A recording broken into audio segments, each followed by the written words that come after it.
In 2015, NVIDIA launched the GTX 980 Ti, which is basically a cut-down Titan X with 8% less CUDA cores and half of the VRAM. The problem with this approach was that it turns out the 8% difference in CUDA cores wasn't enough to really affect the performance of the 980 Ti in comparison to the Titan X. And so basically, you could have easily overclocked the difference, and so the 980 Ti began to cannibalize the sales of the Titan X graphics card. Okay, so let's see if this graphics card can hold its own in 2019 and it can compete against better budget offerings such as the GTX 1660 Ti. So we have the MSI Lightning edition of the card here, which we did unbox a while back. You can click above if you want to see that video. So let's get it cleaned up, talk about some tech specs, and stick it in the PC and do some benchmarking.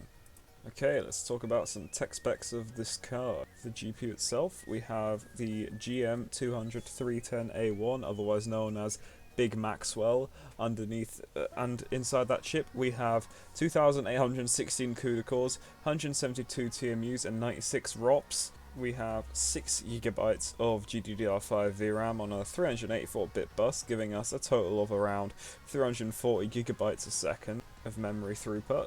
As for the card specific specs, because all those are just shares with the standard 980 Ti, the card comes with quite a heavy factory overclock already applied out of the box.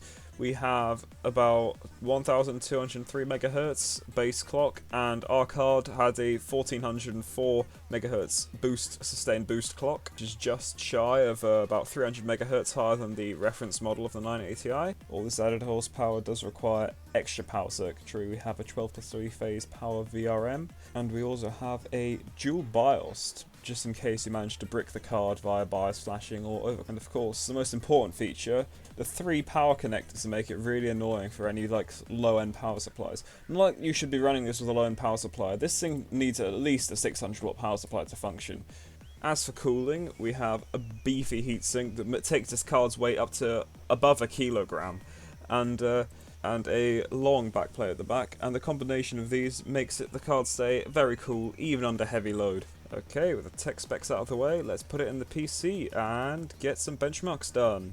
Okay, let's get things started straight away with some gaming benchmarks. First off, we have PUBG, with a minimum frame rate of 94.5 FPS, a maximum frame rate of 165 FPS, and an average frame rate of 126 FPS, all at the ultra settings of course, with everything turned up. This is a very impressive result. Next up is CSGO, with a minimum frame rate of 36 FPS, a maximum frame rate of 294 FPS, and an average frame rate of 201 FPS, again, all at the highest settings. We again have a very impressive and playable gaming result. Now in War Thunder, where we cranked everything as high as it would go, even all the extra details that you really didn't need to do, we got a minimum frame rate of 72 FPS, an average frame rate of 101 FPS, and a maximum frame rate of 146 FPS. Again, a very good gaming result from this game. Now in Doom, this is quite a surprise because I decided to benchmark with Vulkan for this one, which I thought, it's an NVIDIA card, it's not going to do as well in Vulkan as in OpenGL, but we actually managed to hit the FPS cap with everything turned up.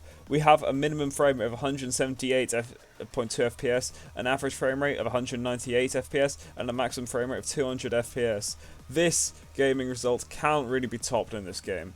Next up is Assassin's Creed Unity.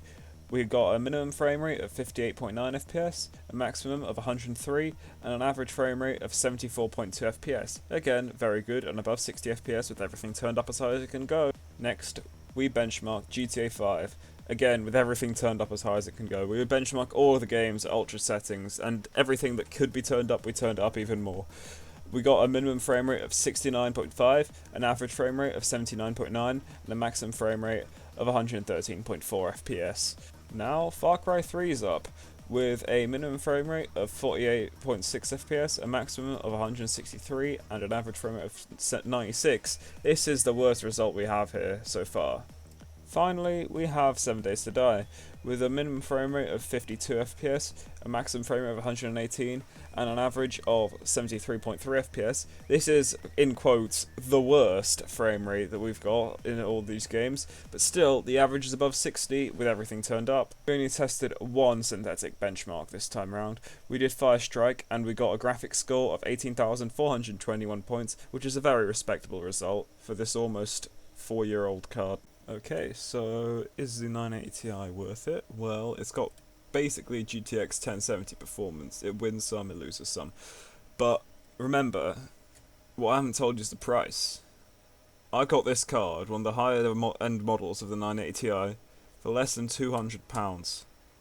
That puts it in the same league as a 1660, and it kicks the ass of the 1660. So yeah, this thing is worth it.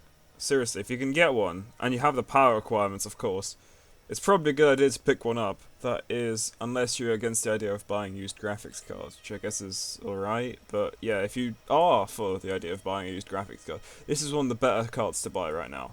Anyway, that's it for today's video. Hope you enjoyed. If you did, like and subscribe. Maybe share it around a bit, but you know, don't feel pressured. If you didn't, dislike and tell us why you didn't like it down in the comments below. And we'll hopefully see you next time.